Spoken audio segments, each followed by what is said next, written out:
Ahoy toy, welcome to Transfixed, the channel that is on fuego. That means on fire. Tonight, we're going to take a look at this Incinerator Stormtrooper from the Mandalorian. So, no spoilers here. I don't like spoilers. Suffice it to say, he appears in the TV series at some point. And, can't help but know that if you saw the package. But there's a little problem with this guy. They molded his backpack on upside down. And I didn't think this would be a big deal because I noticed somebody posted online about it. And I didn't look at how they fixed it. I'm sure other people have done other things. I did look at one method and I wasn't really happy with it, honestly. So I'm going to do it my way without a lot of research, and we'll see if that works out. Hopefully it helps you out because I just don't like that. I like it to be screen accurate. I don't know how this happened. But actually, just before we get into that, I have to say, I love the new Stormtrooper mold for the Star Wars Black Series. This pinless technology is a big improvement. One beef I have with Hasbro figures is this rubbery plastic, and if you take the joints apart, there's these bumps, right? This ratcheting effect they have, which I don't like. I'd rather just have a clean friction joint because you don't get... you get degrees of movement, you don't get a whole range of movement because you got to click it. It's very clicky. This one I find is more stiff and clicky than the regular Mandalorian Stormtrooper. This is a beautiful mold. It is wonderful. Definitely the best Stormtrooper figure. The only problem is it doesn't have the leather belt with the holster for the rifle. I don't know why the Mandalorian Stormtroopers don't have that like all the other Stormtroopers do. But despite that, it is still an excellent mold. For a long time, I've been planning to do just a Stormtrooper video of all the different Stormtrooper figures I have. But for now, I'm just going to say this is the best. The helmet is the best mold. Before this, I would have picked the Bandai model kit as the best. This is now my favorite. So this is just the same mold. It is the new updated Stormtrooper, just like this one. But it's got, of course, the red paint on it and this, what do you call it, web gear, shoulder pauldron, and the backpack. So let's get into the customization. How are we going to fix this? As you can see in the TV series, the nozzles of the tank and the hoses are supposed to be at the top of the tank. On the toy, it's inverted. This tank is upside down with the nozzles and hose on the bottom. I don't know how this happened, but we're going to fix it. So it's a little bit more involved than I thought it was going to be, but to start, it's easy. These are just little pegs into the back. You can just pop these out. Both of those, and then at the bottom, I've already done this, so forgive me for this. There's a peg on this harness here that plugs into there. You just want to pull this out, pull it straight out, and it'll pop right out. A lot of times people recommend heating for things like that. I don't in this case because that might break it right off it because it's so soft, which probably won't be a problem. We're probably going to remove this anyway, but just because we don't want to do anything by accident, right? So I would just pull this straight off. That's how I did it. It popped right off. And now we can see the problem here is that this is molded to be right there. Like there's an indentation here to go around the grenade, or the thermal detonator rather. But I don't think it should hang this low. So we're going to see how it goes. Oh yeah, I saw somebody glue this right onto the back. I don't want to do that. So now as far as this can be disassembled. This is just plugged in there. You can just carefully pull this hose straight out. It's a soft plastic, very thin, so just be careful. But I just pulled it out by hand and it was fine. And then this piece is just plugged in with this type of tab, right? So I just pull that out, and now the flamethrower is detached. It does come with this nice flame effect, by the way, but that's not part of the process here. So now what I'm thinking we want to do, how do we get this on this way? Well, clearly we have a problem with this plate here. So I just want to cut this piece right off, and my idea is just to glue it on the top, and we'll see how that works out. So, what do we need? Materials, tools. We will need a straight edge. This is a little metal ruler. Anything should do. Something to mark the line with, and I'm going to use a fine tip black Sharpie. You could probably use a pencil, but I find this will work fine because it's black on gunmetal gray. We're going to need a very sharp hobby knife. This is soft plastic though, so it cuts very easily. And we're gonna need some glue. Now, normally I recommend super glue. I buy this, there's different brands, but this is the BSI Bob Smith. The super gold is a bit more expensive, but this will not cloud plastic.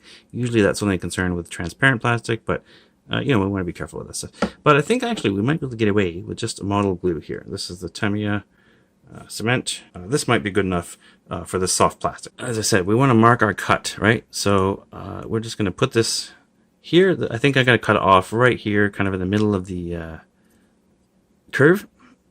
And so all I did is I took this marker here, and I just marked. Oh man, stop rolling around. Okay. So all we do is put it there, wherever you like. I want to have it right there on the start of the curve, and just mark across to make a straight edge, which I've already done. And then I got the idea, hey, I should make a video about this. So that's why some of these things have already been done. Sorry about that. Now, what we have to do is be very careful. I'm going to put this down on its side like this and just cut. And all I want to do is just put this on the edge. I've also marked just the edge there so I can see where it is. And just carefully push down and start cutting. Just a bit of pressure on this blade, it started cutting right through. Now, unfortunately, I do have to do this off camera. I'm just going to slice this straight down, though, with the knife. And I'll be right back. Okay, so I have cut this off and a little bit extra. What I did here was, cut it down like I said. I have to be honest, I did not get a good clean cut the first time, so I had to clean it up a little bit to straighten this out. It was a bit curvy, right? So I just put this down flat and then pressed the knife down. Again, it's very soft plastic, so it cuts right through like butter. So just push this down to get a nice straight cut through, and I think that's pretty straight now. And then on the bottom part, there's actually a bit extra here. I went ahead and cut another chunk off of here, and I just cleaned it up a bit, just shaving off enough plastic and then rounding it out a little bit of a curve there, and I think that will work fine. And I decided I'm not going to take any chances. I'm just going to go ahead and use the super glue because I don't want to have to do this twice in case the other glue doesn't take. So I think this will work out all right. I want this. I think we can get this to sit right on top of the thermal detonator. If we look at the reference photos here from the show, we can see that the tanks on the backpack actually sit pretty high. I'd say they sit about here anyway, so that could just go right above the det pack, and that should be okay. So if we glue this on, we can still make use of those tabs to hold it in place. They'll just go up a little bit, and that should hang just like that. And then we don't have to worry about, I was worried I might have to cut a groove in here like this, but it doesn't really make sense, right? I mean, if this were real, well, I guess you could have an indentation there, but you wouldn't really have that, right? It's not gonna, the tanks are not gonna have an indentation in them. I don't know if he has a det pack. Does he have one in the show? Yeah, so actually in the show, it doesn't look like it even has a thermal detonator. You could cut this right off to make it screen accurate. I suppose they just didn't bother modifying the mold. I think it's just a cost-cutting measure on the toy. So you shouldn't even have this really. So you could remove it if you want to, but I think that'll sit there. And then we're gonna have to get rid of this. This isn't gonna serve any purpose anymore, any function. I think it's fine if it just hangs there.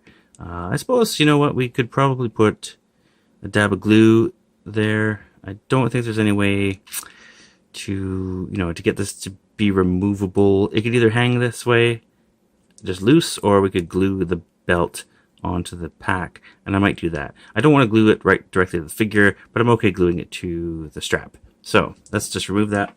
So if you've got some wire cutters, or preferably these nippers, sprue nippers, we'll just cut this right off. Why am I losing my focus here?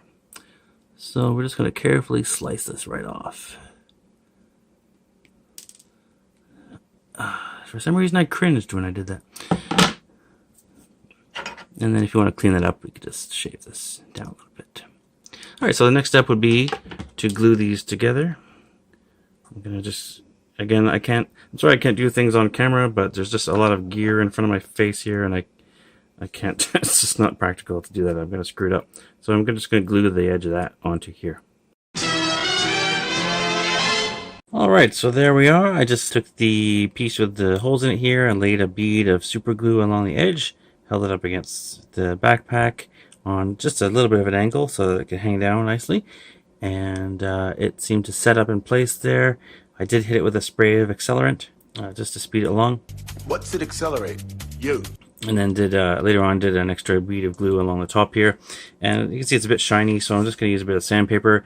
This is actually, I think this is metal sandpaper. It's very fine grit, and I find this just takes the sheen off of it. It should just dull it down This is nice if you have any glue lines on model kits and the like. So you can see there now it's a bit more dull, so that the glue doesn't stand out. Whoops. No need to really do it on the back, but we'll just give it a bit of a dusting there, and then yeah, I think that looks quite good, if I do say so myself. So that is what we've ended up with there.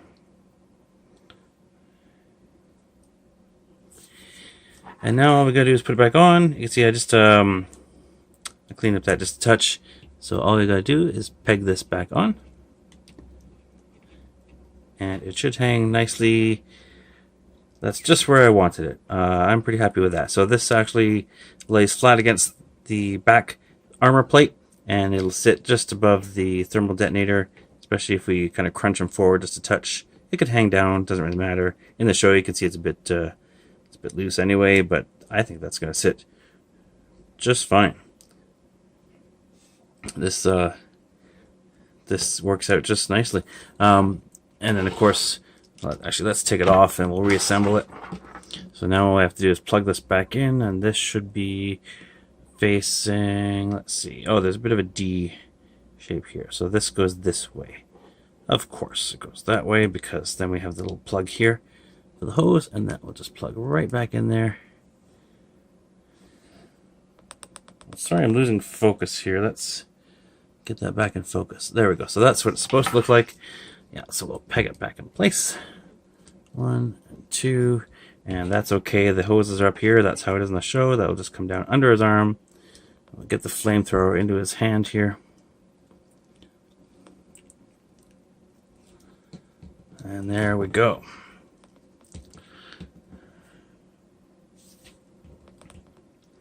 I wonder why they did that. Maybe it is more practical to have the hoses come off the bottom, but normally you wouldn't put a tank upside down like that. I think there might be reasons why you don't have chemical tanks upside down. And of course, this is science fiction, so we don't know, but that's how we're gonna have it. Let me get into a bit of a pose here. All right, I think that looks pretty good. I was gonna have him holding the flamethrower down and put the effect piece on, but this looks pretty good. He's got that swagger, the way he comes out strutting with his flamethrower. So there we have it from the side. You can see it's kind of just hanging there. Maybe if I get him lean forward a bit. Nope. I might put some floor polish on there to thicken up that connection. Just give you all the angles here so you can see what that looks like. Not a difficult mod. The most important thing is just to be careful when you're cutting. You can always take more off. You can't put it back on. Right. So yeah, I think that looks pretty good. Like I said, I'm happy with the figure. The new mold is great. The new articulation is great. There's even a butterfly in here. The shoulder joints are on a cup, and the shoulder pauldron sits on the rotator, the cuff there, not on the arm itself. So it works really well. This kind of looks like it's almost backwards to me. I'm not sure. I don't think it is, but maybe it hangs there because he'll probably have his arm forward most of the time. This one looks normal. Maybe it's just bent. This might just be a little bent. It should be. Maybe if I heat that up, I can make that a bit more symmetrical. But anyway, I'm happy with it.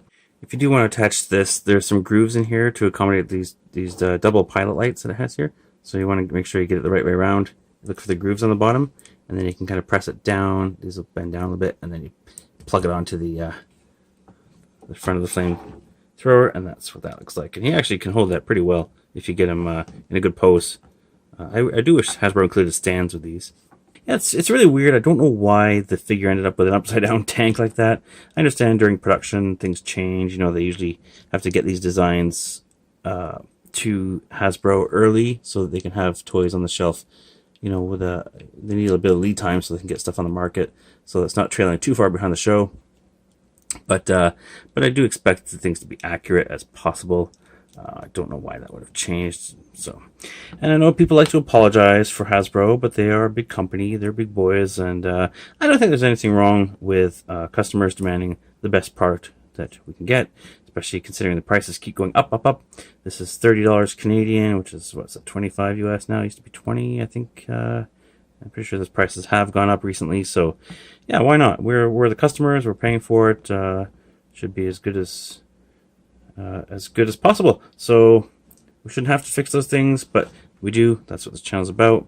It's kind of fun. Makes me feel a bit more ownership and connection to the figures if I've put a little bit of my own work into them. So anyway, that's that. I hope that was clear. If you want to do that, I hope you can follow the instructions and what I showed you there. Sorry I couldn't do it all on camera. It's just not really practical.